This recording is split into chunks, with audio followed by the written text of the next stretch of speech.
You're listening to Catholic Chicago. Ahead, the Archdiocese of Chicago brings you programs about the people, events, and issues that touch our lives. Welcome to Catholic Chicago.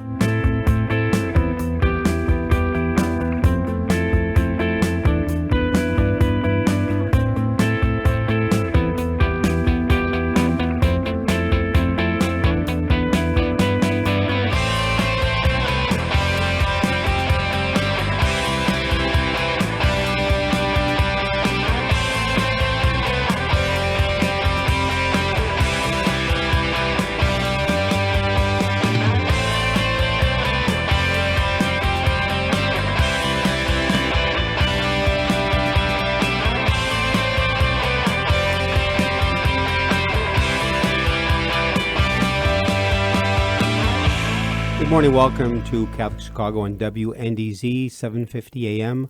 We are not live this morning. It was pre-taped yesterday, so there'll be no phone calls today.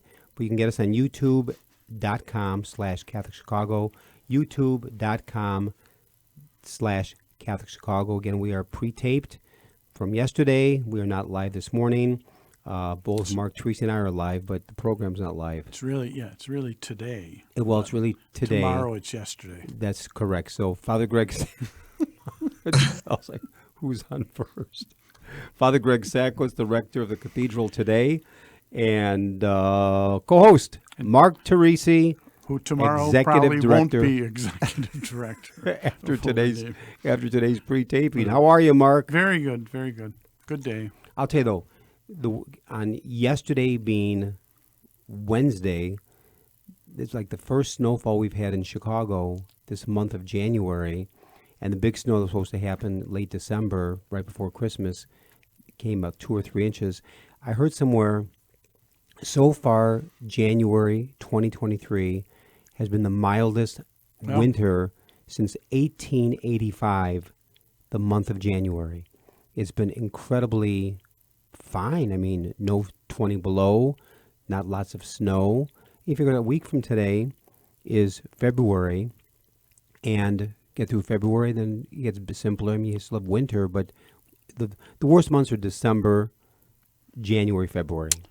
And yesterday, January 25th, the contingency from Holy Name were in Rome at the Pope's audience, presenting him with a smaller version of our Mother Cabrini statue.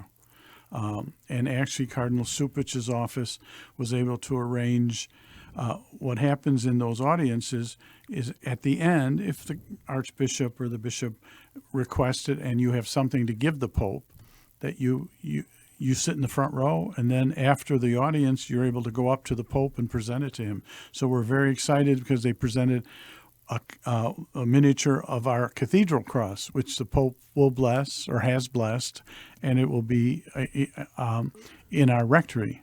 Back at the cathedral. Yeah, so isn't that wonderful? I saw in the pictures sent to us from Father Emil Fajardo, who was there, Carol Christensen, Lou Sella, a few others. Right. And so just a and great... Deacon Dennis Roback representing you. Yeah, for Cathedral along with, exactly. So it worked out real well. So great program lined up here today. Again, youtube.com/Catholic Chicago. For us is WNDZ 750 AM. And back again by popular demand, Dr. Edward Gordon, historian, writer, economist, choreographer, does everything. And Dr. Edward Gordon were great friends, and with his wife Elaine, and he's now in sunny California for a little while. That's when we're now doing this program live on Thursday morning, but pre-taping. Edward, how are you today? Well, I want you both to know I can see snow every day I'm here. On the mountaintop. Oh, on the mountaintop. Well, it's up at 11,000 feet. But yeah, I can exactly. see it, so, yeah. Now, then, what mountain range are you looking at? Do you know the name of them? These are the San Bernardino Mountains. Oh, you're a hang glider, aren't you? A hang glider. No. Bungee jumping. I'm sorry, those days are over. Bungee jumping with a But blade. the two mountains are San Jacinto and San Gorgonio. Beautiful. Between them is the road that goes into LA. Beautiful. They're That is about amazing. 11,000 feet tall, so it stops most of the rain that comes into the Coachella Valley, where Oh, Palm yeah. Springs is, and I'm in Rancho Mirage. So that's right next You door know, to life a is a palm mirage, desert. so I live there. And now, two topics we want to cover today in the hour, Edward. Yes. Every time you've been a guest the last 3 years, we've talked about COVID. That'll be part one of the program. And part two, Yes. a topic that is so relevant, but is so heart-wrenching and horrible, all these mass shootings. So we'll get to that in the second half of the program. But again, Yes. where do we stand with COVID-19 at this point? Where are we at?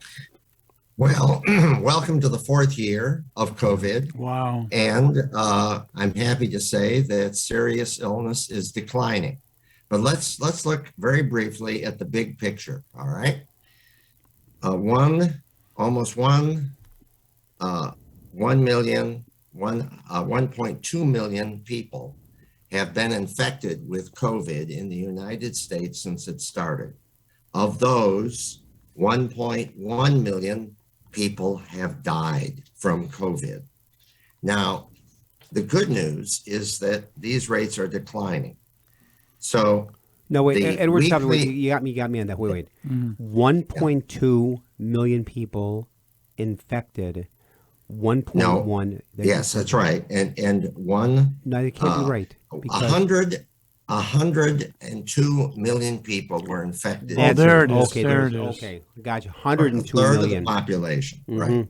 And 1.1 million have died. people, almost 1.2 now, died from COVID Got it. during. Gotcha. Okay, that would over make that so. Which time. means in All right. our population, 1/3 of our population has gotten COVID. Yes. Wow. And but now it's interesting. It was just last week. Go ahead.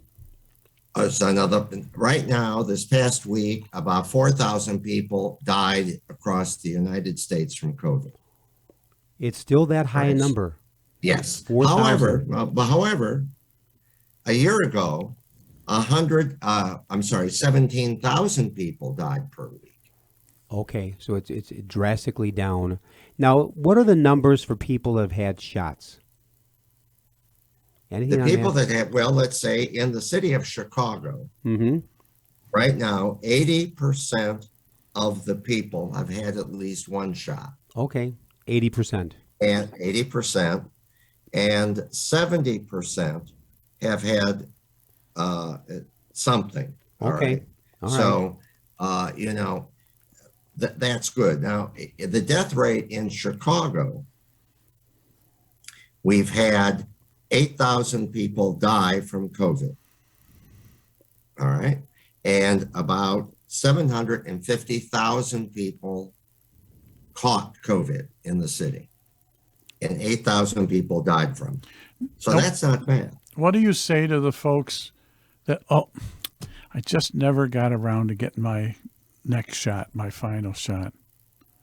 Well, we're going to get to that because long COVID is a very serious problem.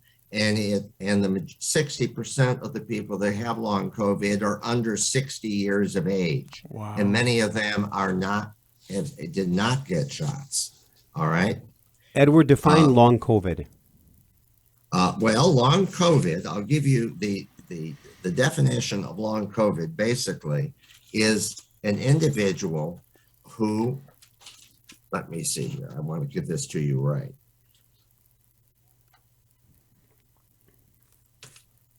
The most common symptoms are shortness of breath, fatigue, weakness, cognitive, and memory problems. That's every And the day. majority of people That's every who day. have long COVID That's good are morning. men. Good morning, Mark. Men are the majority. Well, do you have all those problems? Typical day at work. However, the previous conditions for many of them has been some form of lung disease, hypertension, obesity, and depression. These put people at greater risk. But the long COVID, the two things that the government accounting office just said that 7.7 million to 23 million people in the U.S.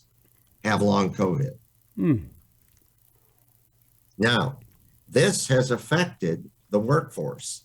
And about 500,000 Americans who could be at work are not working because of long COVID. So they just are not ready to get back to work. They can't work. That's right. They're too sick. Now, what about this, Edward? And that is, I've been talking to people. Part of, I think, long COVID is they actually are now going to Shirley Ryan Ability Lab because of inner ear problems, this long-term stuff, which means they have almost like vertigo, an imbalance, and also beside the inner ear infection, many suffer from brain fog, where they can be talking and all of a sudden stop, they lose their train of thought, pick it up again, and this long-term brain fog. So I think part of it scares me is, and this is not a put down to science, because COVID is so new, we just don't have enough data, or we're learning as we go along about the illness, about how to really handle or help people get well again, because this is something brand new, and we're learning as we're going along. And you're hearing these long-term side effects, Mark, they're actually scary. That so when someone says they have COVID, but then are they going to end up after 2 weeks being fine, or will they have some long-term effects that even science can't quite figure out a remedy? And do the shots work? The current research believes that a lot of long-term COVID is driven by neurological problems. Okay. And that's where a lot of the research is concentrating at this point. But look at it this way. We developed a vaccine very rapidly, and then we have developed boosters very rapidly.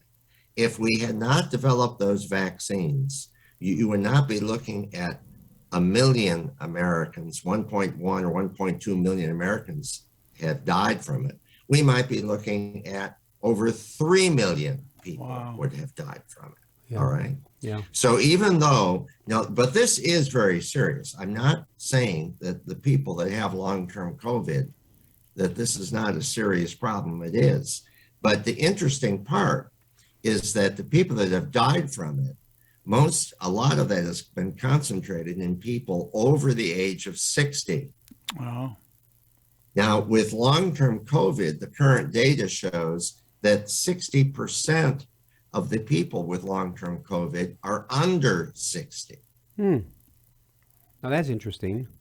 Now, the question is, of course, how many of those people were not vaccinated or only partially vaccinated? That I don't have any information on that.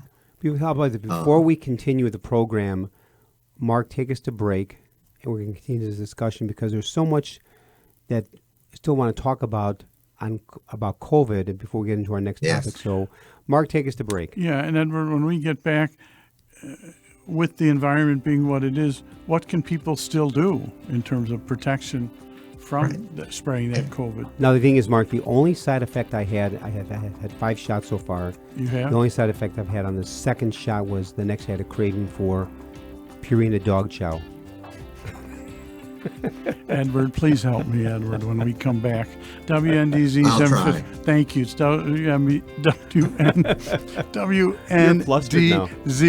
750 AM, Catholic Chicago, 312-255-8408. You can go to youtube.com/Catholic Chicago. We'll be back in a few minutes with Dr. Edward Gordon. Please stay tuned.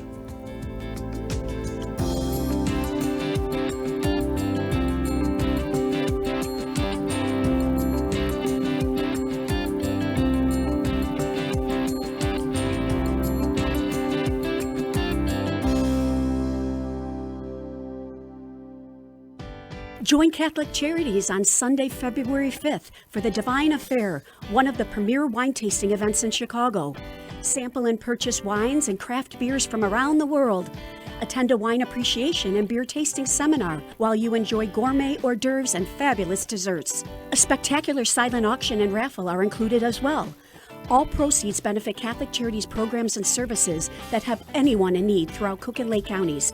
Purchase your Divine Affair tickets online today at CatholicCharities.net www.ccc.org/divine. Our thanks to Louis Glunz Wines and the Joseph Glunz family for their generous support of Divine Affair.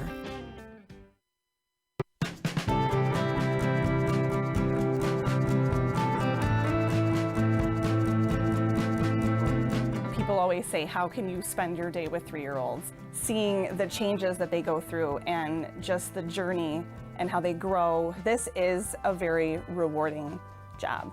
Even though at the end of the day, we're not the highest paid people on earth. And when I have a parent contact me and say, my child loves school, that to me, I'm setting that foundation for their love of learning. Because really, you are changing lives. You are molding lives.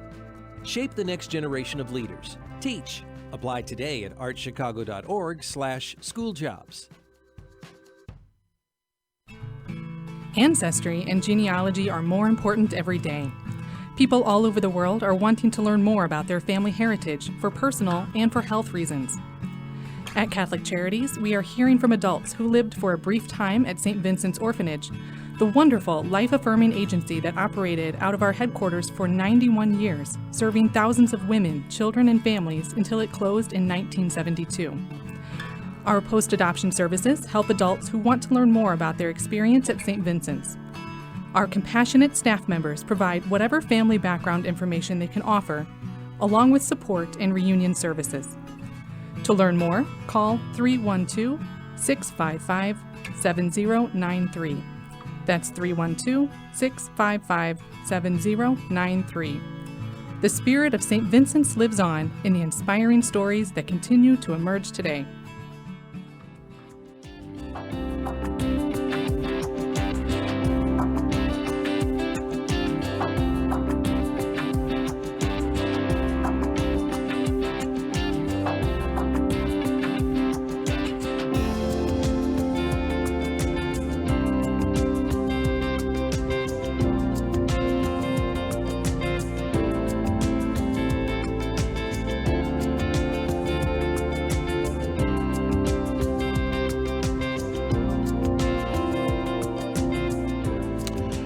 We're back, WNDZ 750 AM, Catholic Chicago. You can go to youtube.com, see us on Catholic Chicago. We're with Dr. Edward Gordon.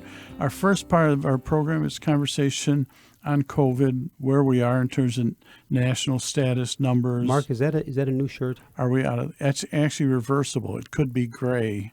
Oh, I like but it. I thought I'd add a little color to the program. I like that. Look at my shirt, black. Yeah. I wonder how that happened. and you reverse it, and it's still black.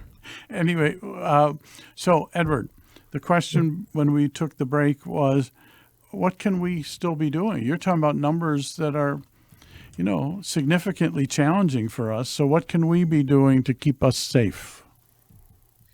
Well, people should get vaccinated and get all the boosters. Okay. A current survey showed that between November 1st and December 5th, there were 500,000 tweets by anti-vaccination people. Wow. 500,000 tweets by anti-vaccination.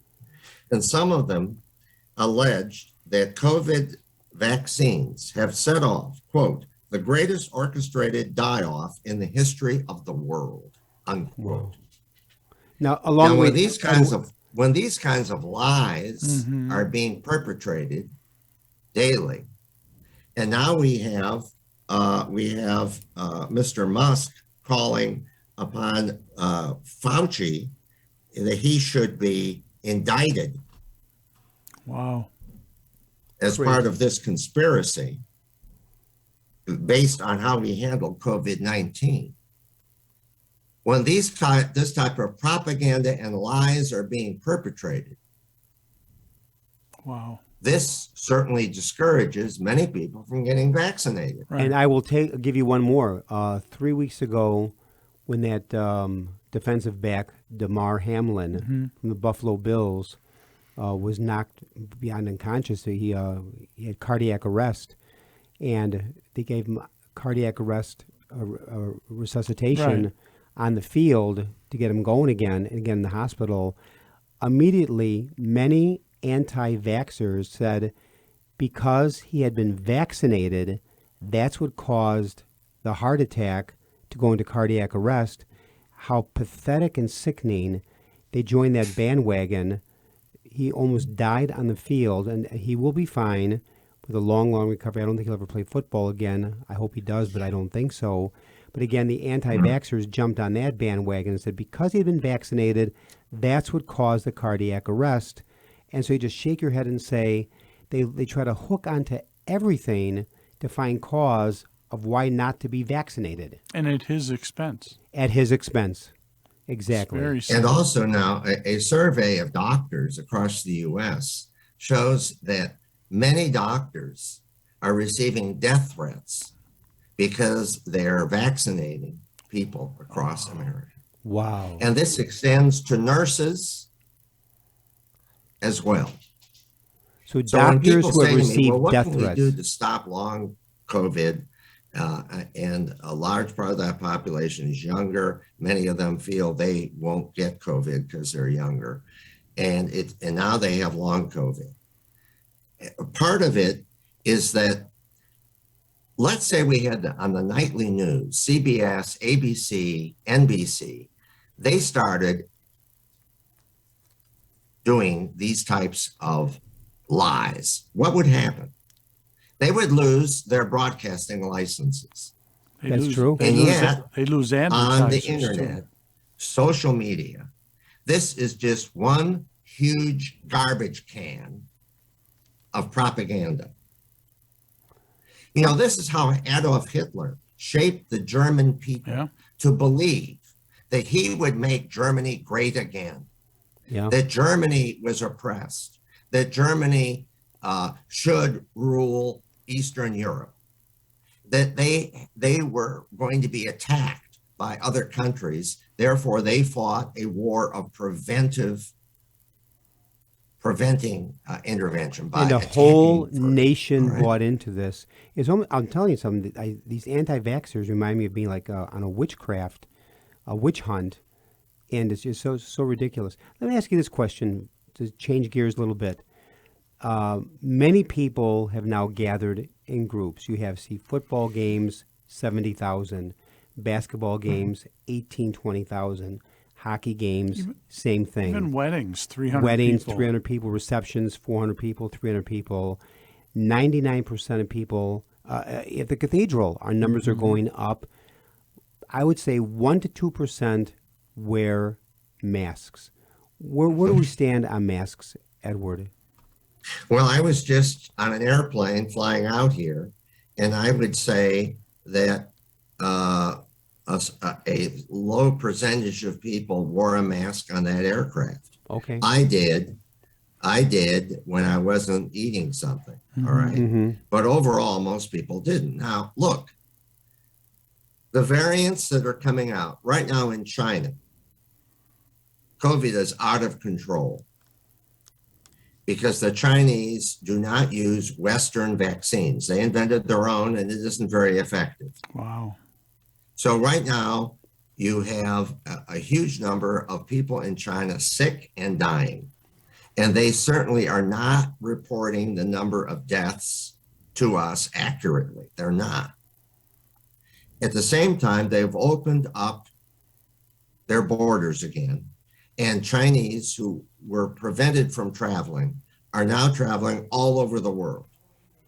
So now, will more variants from the Chinese epidemic or plague, that's what it is, since it appears that most Chinese have some form of this at this point, that will spread elsewhere. Now, how serious is the variant that they're infected with? Well, if you're fully vaccinated and have been boosted, thus far, it appears that we're in pretty good shape. What happens if a new variant comes about and you're not boosted and vaccinated? The odds are you may very well get sick. Now, how sick are you going to get? Well, we don't know because of the mutations of this disease. Let me ask we you. won't know until we can examine it and test it. So let me ask So, you. if you want to play Russian roulette, don't get vaccinated. Well, but are we Right now we're doing okay. That may change, and we don't know. Some medical professionals I talk to say it's inevitable that a variant will occur that will once again beat even the vaccines, and we have to come up with another booster. And that's one reason why they're working so hard, so they can rapidly develop boosters as these variants are identified. So how do I assess? So I've had all the vaccinations, but how do I assess whether or not to attend what some people call spreader events? You know, how do I, like I'm thinking we're going to a restaurant tonight. Are restaurants required? Are all the wait staff, the cooks, everybody required to have these vaccinations? Could somebody be breathing on my food and bring it in? You know, well, at this point, the infection rates are declining. Okay, so Mark, if we have another variation and the illnesses start rising and the death rate starts rising again, you will want to take more precautions. So you have to stay well informed. But again, what sources are you going to use to do that? Are you going to use social media as your source? Are you going to use broadcast news, newspapers, and television? My point, again, I want to make is this. They do not broadcast these rumors and unverified reports on major news media because they'll lose their license. Correct. The argument is you can't regulate social media because you'll deny freedom of speech. Well, if that's true, then the major networks and newspapers should be allowed to report all of these rumors. The more the better. They'll sell more, they'll increase their advertising revenue. Yeah. So what I'm saying to you is one of the things we need to do is actually regulate social media so that these destructive things that are broadcast, not just about COVID, but about other things, are prevented, or a large part of them are prevented. Now you're in California. How do you and Elaine make your decisions about like going out to a restaurant or somewhere where there's going to be a lot of people? Do you kind of have a checklist or do you just go? No. At this point, we know what the infection rate is. It's as low as it is in Chicago. Right? What is it? What is the infection rate right now, Edward? The infection rate is 1%, 2%. I can give you at least or lower. Okay. All right. So this is not an issue here. All right. At the moment, could that change? Yes. Yes, it could. Will I remain aware of this? And you're going to say, the listeners will say, well, he just spends all his time doing research and I don't have the time to do this. Take the time. You need to be fully informed about COVID and about a lot of other things. That's part of being a citizen in a democracy. Exactly. You On need that note, to be we'll go to break. well-informed. We're going to take a little well-informed by legitimate sources. Yeah, we're going to take a little break. What I keep thinking, maybe when we come back, you know, we're sitting at a restaurant, person at the next table sneezing and coughing, and, you know, should I be worried about that kind of behavior in a public place? Not if the data shows where you live, the infection rate is low and the death rate is low. I wouldn't be overwhelmingly concerned. No. Okay, got Make it. them pay the bill. Yeah. Make them pay. No, I don't think that's a good alternative. Greg Sorry, Zamol. Father. But WNDZ, 750 AM Catholic Chicago. You can go to youtube.com/Catholic Chicago. We'll be back with Dr. Edward Gordon in a few minutes and continue our conversation, update you on COVID, what we need to know, and how we need to behave. I want to thank Michael May for the coffee. Michael, it is a great cup of coffee. Dziękuję. We'll be back.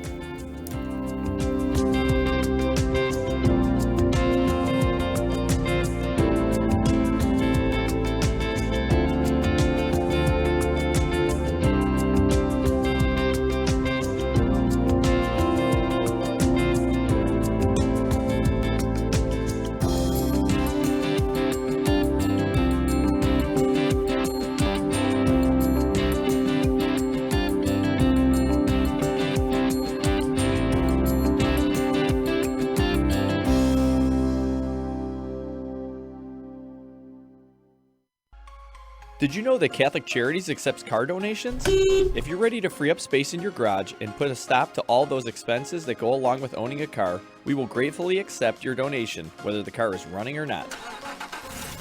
You choose a pickup time that is convenient for you, and we will make the donation as easy as possible free of charge. You'll receive a charitable donation receipt as well. We accept all types of vehicles nationwide, and you will know that your donation is made to Catholic Charities, an agency you can trust. To learn more about donating your car, call 877-786-4483. That's 877-786-4483. Thank you.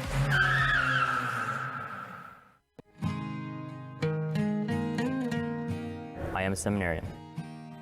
The church needs compassionate and well-trained priests to help guide each of us through life. What inspires me, what draws me always to the priesthood is continue to see priests be a beacon of hope for other people. You can play a part in the education of these young men as they prepare for a life of service to others. I want to be that beacon of hope too, and it sets my heart on fire.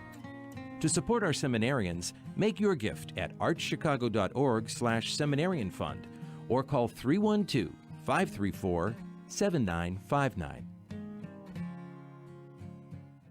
The cemetery ministry is a core ministry of our Catholic faith tied to the corporal works of mercy. It's comforting to know that our Catholic cemeteries are caring for the remains of our loved ones awaiting the resurrection. There are 44 Archdiocese of Chicago Catholic cemeteries willing to help you in your time of loss.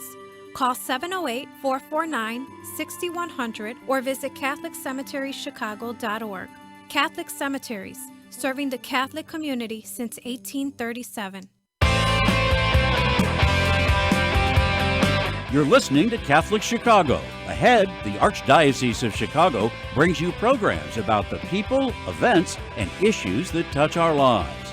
Thanks for letting us be part of your morning. Now again, Catholic Chicago.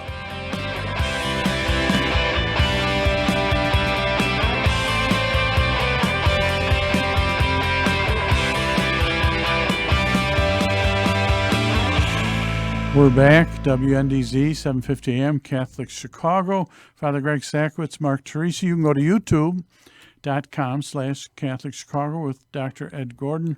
Because we have no phone calls today, we are pre-taped. The program was taped yesterday for this Thursday morning. Yeah.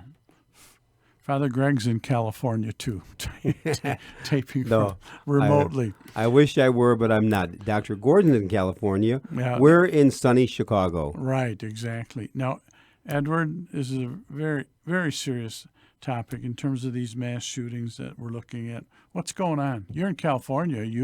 Your Californians have experienced two very serious incidences in the last couple of weeks. What's going on?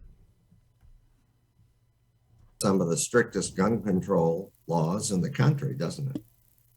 Well, let me give you my analysis of where we stand. The first issue is the protection of law. Now, whether it is these mass shootings or the violent propaganda that is causing extra deaths from COVID, we really have the breakdown of the rule of law in the United States right now. Whether it is constitutional law, with some political figures saying the Constitution no longer applies to them, moral law for Roman Catholics, what we believe in to be right and wrong. But if we have a powerless society that does not believe in law, we're finished. Mm-hmm. Well, I'll give you a good example of how this has caused tremendous fear. Who do you trust, Mark? Yeah. Who do you trust, Father? Since we had in the 1970s the first hijackings, remember you used to go to the airport and you could just walk right in, go up to the gate. When Mark was getting off the plane, his children could be there and that's right, embrace their daddy and say hello. Yep. And that we started ending that. And then after 9/11, we really started having tremendous amounts of security at the airport. So now, Mark, when you walk down the street, come into the studio, and there's somebody behind you between Holy Name and the Pastoral Center. Archdiocesan Center, do you sort of look behind you to see who's following you now? Yeah, think about the car abductions. Carjackings. Yeah, and some people in the cars that they took with. I mean, it's scary. Right in your neighborhood, Ed, right in our neighborhood. Well, it's all over, isn't it? Yeah. It doesn't matter. So the whole idea of trust. Well, now, in the end, trust is built on truth. And Catholics have a heightened sense of what moral truth is, because we have not only church law, but we have the 10 Commandments: thou shalt not lie, thou shalt not kill, etc. Well, what happens if the ends justify the means? So now we have a prominent political figure who just lied his way into Congress. Yep. He had his story to tell. He changed his resume. But in the end, he got what he wanted, didn't he? Yep. He got elected, right? Well, all politicians lie, right? So what's the problem, right? Well, wrong. It's wrong, isn't it? But you see, we live now in an age where the ends, many people think the ends do justify the means. Mm-hmm. But the whole idea of this has erupted from the idea that there are no moral rights and wrongs. There is no more moral compass, because you see what Ed Gordon's moral compass is for you, Mark. I can't impose my standards. In fact, the whole idea of morality is discriminatory, evil, and I'm a redheaded white male. The only thing is, don't step on my I'm individual rights. etc. Don't step on my rights. If it feels good, do it. And there's got to be that sense of where we are in this together. And Edward, you are absolutely right. We've lost that sense of. In fact, I said to you on the phone last week, we are losing the battle. That's right. Because the idea of any form of morality, whether it's Catholic morality, Jewish morality, Protestant morality, public morality, is gone. And this has occurred over a period of the last 50 years, born out of France. It was called postmodernism. And it preached basically the issues of identity politics, and the whole idea of wokeism was born from that. Well, and if you look at so what is your story? Now, Father has his story of how he grew up and his idea of morality. We won't hold it against you, Father, that you're a birder, that you like to watch birds. Oh yeah. But love bird watching. I can't abide by that, you see, because I'm anti-bird. Okay, so you can't impose that upon me. All right.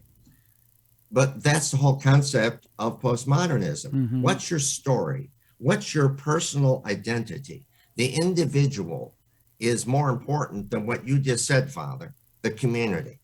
It's not the community that's important. It's the I. It's you. It's me. It's me. It's me, me, me, me, me. Also, what history has taught in terms of the rule of law, tradition, ethics, God help us, any kind of theology or philosophy, that's dead. You see, because I live today. And when I get up in the morning, it's up to me to decide what's right and wrong for me. And what I want to do. So what this has led to is a shattering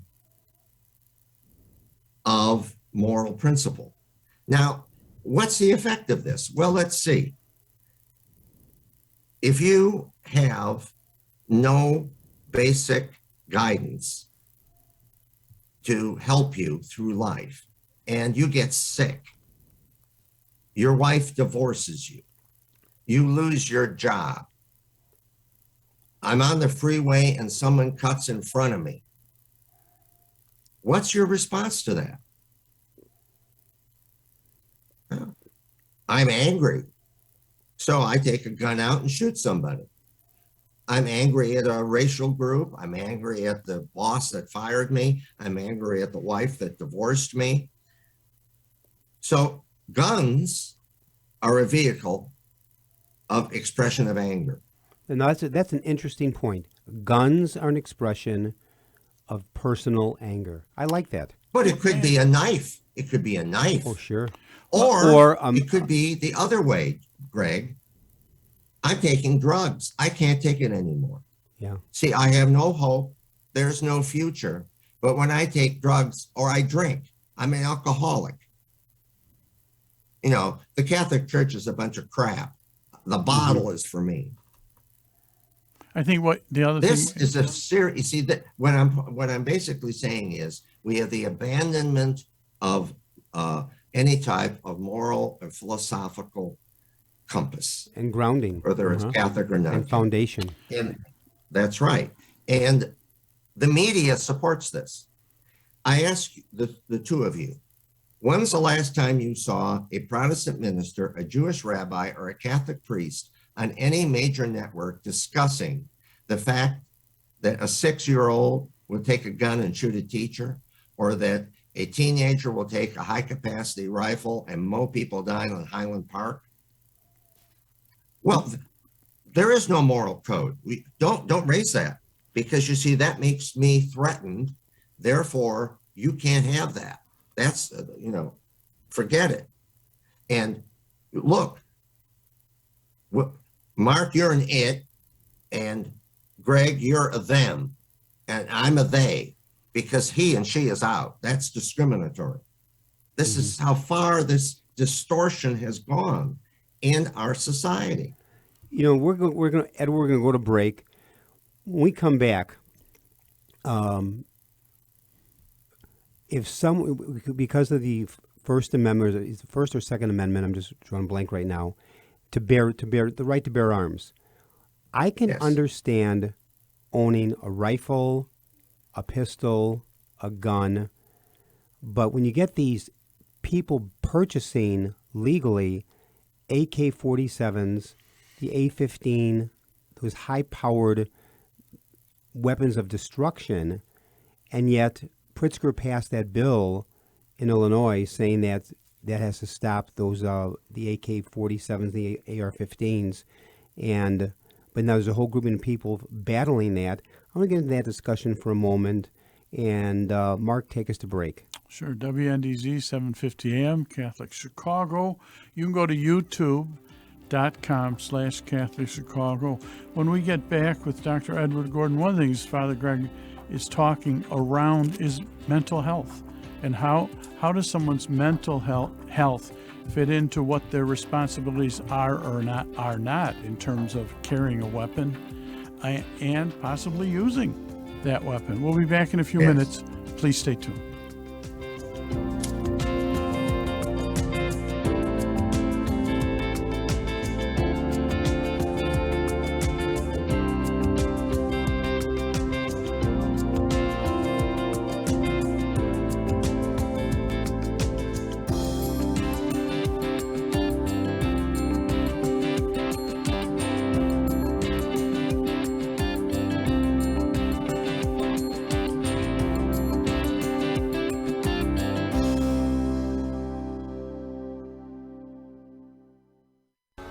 Catholic Charities invites you to First Look for Charity, an extraordinary black tie evening at McCormick Place on Friday, February 10th.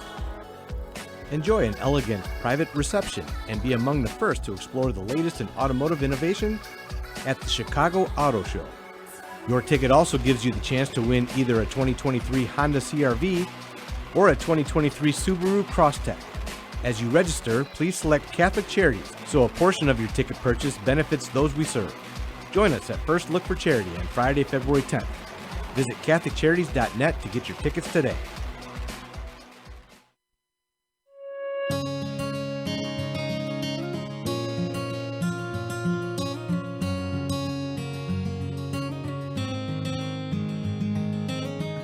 Welcome back.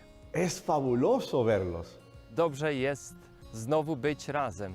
It's good to be together again. After so many months apart, pandemic capacity limits have been lifted, and we want to welcome everyone back to church. We can all pray together again. And listen as our choirs lift their voices in song. We've been together in spirit. And now, when you are ready, our doors are open wide. Nuestras puertas están abiertas de par en par. Nasze drzwi są otwarte. And we're here to welcome you back to Catholic Mass.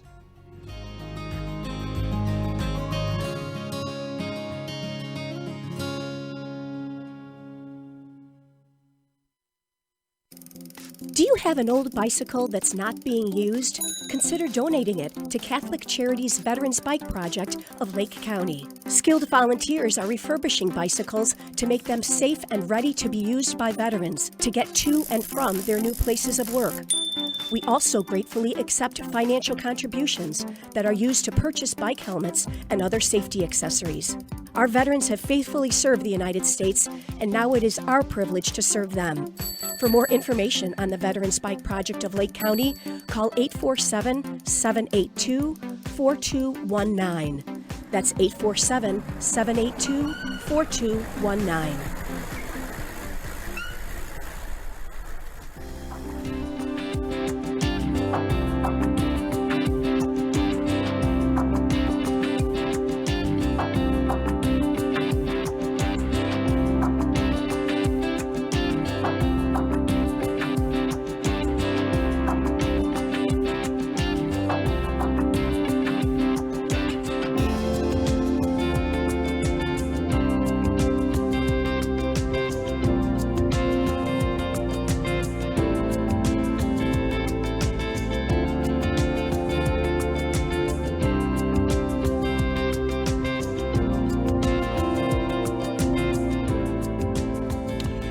We're back, WNDZ 750 AM, Catholic Chicago. You can go to youtube.com/Catholic Chicago with Dr. Edward Gordon. Our topic for this half of the show, we are talking about not only mass shootings, we're talking about freedoms that people have. We're also, I'd like you, Edward, to address, if you read what's going on with these shootings, many times there are mental health issues that either the family or the person is not addressed, or society is not addressed. What's your take on that? Well, I think that alcoholism, drug abuse, mental health issues are out of control across our society. I agree. But why are they out of control now? I think now we have more guns. We have more guns available than there are people, the population of the United States. But let's think about this as a historian. I go back to frontier America, colonial times. The frontier, everyone almost lived on the frontier. Almost everyone had a gun to go out hunting or to protect themselves because there were people out, there were no police forces out there to protect them. But we didn't have this huge, uncontrolled violence. Well, forget Wyatt Earp and the Wild West. To be honest with you, that whole era has been greatly exaggerated by Hollywood in terms of how many people died. But now, what's the issue here? What I'm saying to you again is I'm all in favor of gun control. I would limit guns. But even in those countries now in Europe where there is strict gun control, you now are beginning to see these mass shootings. Why? Because contemporary society is corrosive to any moral standard and we are being attacked that these moral standards are hurting people's identities, that identity politics are what is important. But don't you? And everyone has to be in these little boxes, and and that's where these conflicts are coming from. All right. But think about where mental health issues fit in our budgets, in our government, local, federal, Yes. and local budgets. They almost don't exist. So in some ways, as a society, what we're saying is mental health is not the issue. The gun's the issue, and they shot somebody. When you look at most cases where that happens, there's something going on with that person's mind that Right. just snaps. In fact, who was I talking to recently that said many emergency rooms, between 20 and 40% that hit an emergency room on the weekend suffer from mental illness. Right. Every weekend. So if you have 100 people into an emergency room on a weekend, I'm just throwing a number. It's a lot more than that. Between 20 and 40 out of 100 suffer from mental illness and go walking into the emergency room. And it may be misdiagnosed, it may never have been diagnosed, or people may be off their meds, which really does impact how a person will or will not understand that moral compass that you're talking about. So, well, the incidence of mental health is increased. There are people with genetic difficulties that cause schizophrenia and other forms of mental illness. Right. But there are many more who are taking drugs, drinking, and to overcome depression. Stalin once said that religion is the opiate of the people. Mm-hmm. Well, let's see. Does my faith in the Catholic Church give me hope for the future? Does it help me cope with difficult times when they occur in my life? It's a moral compass. Yes. Mm-hmm. Yes, they do. Well, now I'm an atheist. That's just a bunch of garbage. How do I cope with it? Where's the whiskey? Mm-hmm. Where is the marijuana or the other drugs? And it could be a combination of that abuse plus mental illness, which is Correct. Terribly tragic. Yeah. I think here's another factor which we could spend a whole other hour on. That is, all of us are about the same age range, and we've seen tremendous changes the last 50 years. Yeah. I would summarize it this way. The religious, moral compass in our country is losing out to secularization. Mm-hmm. The secular way is winning. So therefore, to be a follower of the way of the cross, to be a follower of Christ, which means that whole guideline, 10 Commandments, the way of the Lord, love thy neighbor, community, is losing out to money, power, prestige, me first. And so I don't believe in this, I believe in God, but big deal, he makes no difference, he gets in my way. And so the secular way of living, what's in it for me is winning. Therefore, I start forming my own moral compass. Mm-hmm. If it feels good, do it. And again, the ends justify the means. But the whole sense of community, living for others. People say, I had one person say to me, you're outdated. What does that mean? I'm outdated. Well, what does that mean? What we're doing here is saying, Greg, your values and morals are outdated and they're useless. Therefore, I'm going to ignore them. All right? That's exactly right. Now, what I'm saying to your audience and the two of you who've dedicated, Father, you've dedicated your whole life to that moral compass. And Mark, you've dedicated your career to helping the institution of the church to preach that. What I'm saying to you is, let's call it what it is. It's postmodernism. It's not modernism per se. It's a philosophy that is corrosive of contemporary values, whether you're a Catholic, a Protestant, a Jew, a Muslim. They're basically saying to you that all of that is a lie. It doesn't exist. It's outdated. My behavior, I can act any way I want. If it feels good, do it. And you can't stop me. Mm-hmm. And it has a trickle-down effect on not only the person, but on families, on societal structures, because then your energy is spent on that instead of constructive, more positive joy. You got to deal with the illnesses. But here's something, and violence. Edward, we only got a couple of minutes. When Damar Hamlin of Buffalo went down 3 weeks ago, and the whole nation watching television, that football game that night, Cincinnati-Buffalo, saw it, the whole nation came to a halt.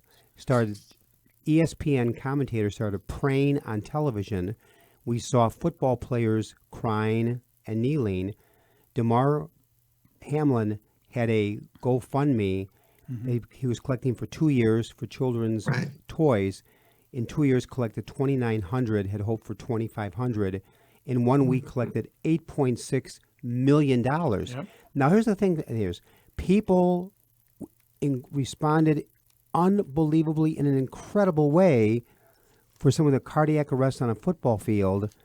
But I guess my question is, stuff like this happens every day.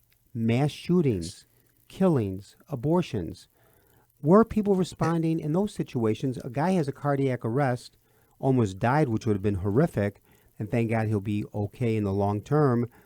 And people couldn't do enough. But like the mass shooting, now part of it is you feel helpless. Like the 19 people killed where you are in California in 3 days, 19 killed and 11 hurt. It's like, you've got to be kidding me, because someone is angry and innocently kills two individuals. And by the way, the ones who killed the two individuals were 66 and 72 years old. It didn't fit the norm. The one guy who did the killings was 72. The other guy was 66. They're in our age bracket, which is something different. What moral compass did that little first grader have? Yeah. What had he been taught right and wrong? As a 6-year-old. Get a gun and shoot a teacher over who knows what was going on in his mind. His life but just we're started. now talking about the basic fundamental operation of family units and how they treat one another. So, Father, when you get up in that pulpit, you have to strengthen that hopeful message that people will turn to that and teach that to their children and treat one another. We need so to, that we Edward, don't we have to have bring the program to a close. The lies in politics, the better liar wins. Yeah, but now we have to bring the program, which you're so right about that. We have to bring it to a close. Want to thank you, Dr. Edward Gordon, again. Tremendous program. We could have gone for another 2 hours on mass shootings, morality. It just could have gone on and on. So, Edward, give our love to Elaine. Thank you very much. Special thanks again to Mark Teresi, Executive Director from Cathedral. Special thanks again to our producer engineers, Michael May, Brian Hockey Brock, Hitman Brock. And to our listeners, God bless all of you. Have a blessed weekend. And please stay safe. Pray for world peace. Amen. Amen is right.